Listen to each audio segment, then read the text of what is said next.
বেগম খালেদা জিয়া গণতন্ত্রের মা, বিশেষ করে বিএনপি পরিবারের মা, ঠিক কিনা?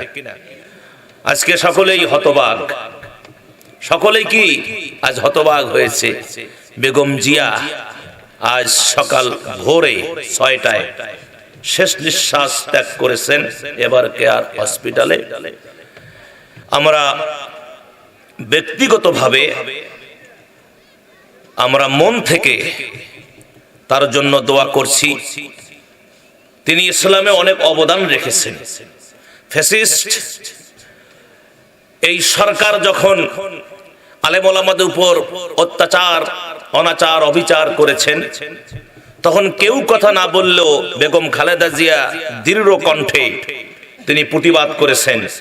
আলেম ওলামাদের বিরুদ্ধে অত্যাচার তিনি সহ্য করতে পারেননি। তিনি ইসলাম মনা ছিলেন।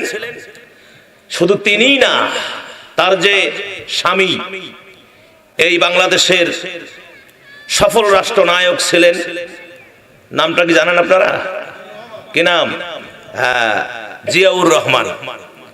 তিনি এই দেশের সফল রাষ্ট্রনায়ক ছিলেন। তিনিও ইসলামের বিরুদ্ধে কোনোদিনও কোনো কথা বলেন নাই, বরংস ইসলামকে ভালোবেসেছেন এবং এই দেশকে ভালোবেসেছেন।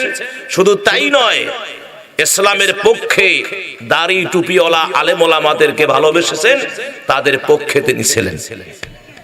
এই ভালোবাসা যদি তার না থাকতো, তাহলে এই প্রেসিডেন্ট শহীদ জিয়াউর রহমান তিনি দেখেন আমাদের ইসলামের জন্য, দেশের জন্য কি করছেন। আমি 5টা পয়েন্টে আপনাদের বলেই আমি আমার মূল কথায় চলে যাব। সংবিধানে বিসমিল্লাহ চালু করেছেন 1979 সালে। এই সংবিধানে যে বিসমিল্লাহ চালু করেছেন কে? শহীদ প্রেসিডেন্ট জিয়াউর রহমান। ইসলামে অবদান আছে। খাল খনন কর্মসূচি তিনি করেছেন দেশের উন্নয়নের জন্য। সংবাদ মাধ্যমকে স্বাধীন করেছেন তিনি দেশের সুন্দর সুন্দর খবরগুলো মানুষের কাছে পৌঁছে দেওয়ার জন্য। তারপরে কৃষি খাতে ব্যাপক উন্নয়ন তিনি করেছেন। আমরা দেখেছি নিজেই মাথায় ডালি নিয়ে নিজেই কোদাল দিয়ে খাল খনন করেছেন, মাটি গোল করেছেন উন্নয়নের জন্য। শুধু তাই নয়, আজকে এটা মানতেই হবে তার অবদান। বাংলাদেশে আমরা যে আলেম ওলামা হয়েছি, আমাদের যে বোর্ড, শিক্ষা বোর্ড, মাদ্রাসা শিক্ষা বোর্ড কে গঠন করেছেন? এই শহীদ প্রেসিডেন্ট জিয়াউর রহমান 1978 সালে, 1979 সালে এই মাদ্রাসা শিক্ষা বোর্ড গঠন করেছেন কে? শহীদ প্রেসিডেন্ট জিয়াউর রহমান। শুধু এটাই নয়, এই গণতন্ত্রের মা বেগম খালেদা জিয়া 3বারের প্রধানমন্ত্রী, তারও অবদান এই বাংলায় আছে। আছে না নাই? ভাই, যেটা সঠিক সেটা আমাদের বলতে হবে, না বললে এটা কি হবে? এটা মানে নিমখারামি হয়ে যাবে, বিধায় বলতে হবে। খালেদা জিয়া তিনি বাংলাদেশটাকে সুন্দর করে গঠনের জন্য র‍্যাব তিনি প্রতিষ্ঠা করেছেন, র‍্যাব বাহিনী।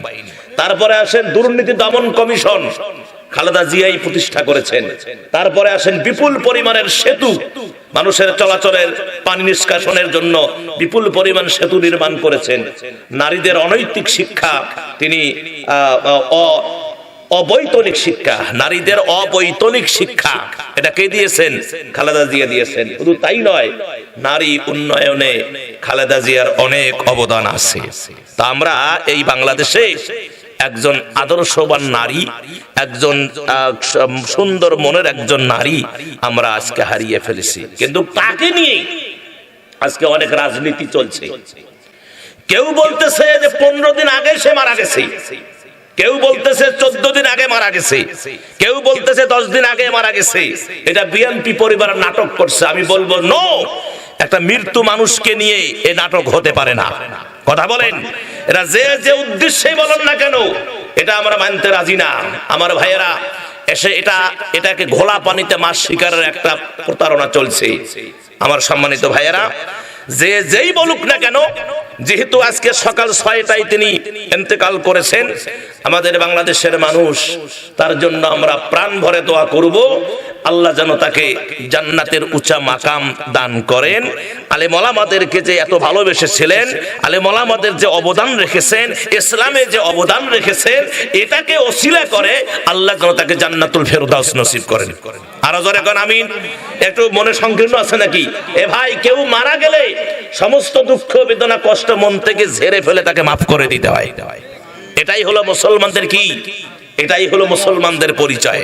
বিধায় আবারও দিল থেকে দোয়া করছি, বিএনপির ভাইয়েরা সবর করেন। তারেক রহমান এসেছে মায়ের পাশে, সবর করেন। সব পরিবারের সকলকে সবর এখতিয়ার জন্য আল্লাহকে বলছি, আল্লাহ যেন তাদেরকে সবরে জামিল দান করেন। আমিন বলেন। আর আমিন। আমরা আখিরি মোনাজাতে বেগম জিয়ার জন্য আবারও দোয়া করব, আমাদের প্রতিবেশী যারা কবরে দোয়া করব, আমরা যারা জীবিত আছি আমাদের জন্যই দোয়া করব। আল্লাহ যেন অন্তত সুস্থ রাখেন, ভালো রাখেন, ঈমান নিয়ে কবরে যাবার তৌফিক আমাদের দান করেন। সকলে বলি আমিন। সম্মানিত হাজিরান, এখন